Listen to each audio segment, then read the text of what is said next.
How to find recently added friends on Snapchat. Hey everyone, welcome back to our channel. In this video we're gonna learn how we can find recently added friends on Snapchat, so make sure to watch the video till the end. If you want to find recently added friends on Snapchat, all you have to do is go ahead and first of all make sure to launch your Snapchat application and make sure that you're signed into the account.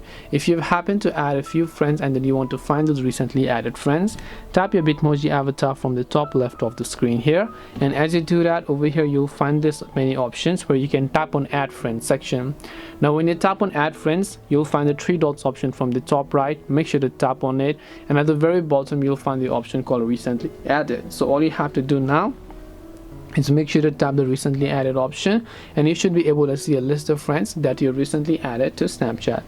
This way you'll be able to find recently added friends on Snapchat. Hope this video was very helpful. If you have got any questions, then feel free to leave them down.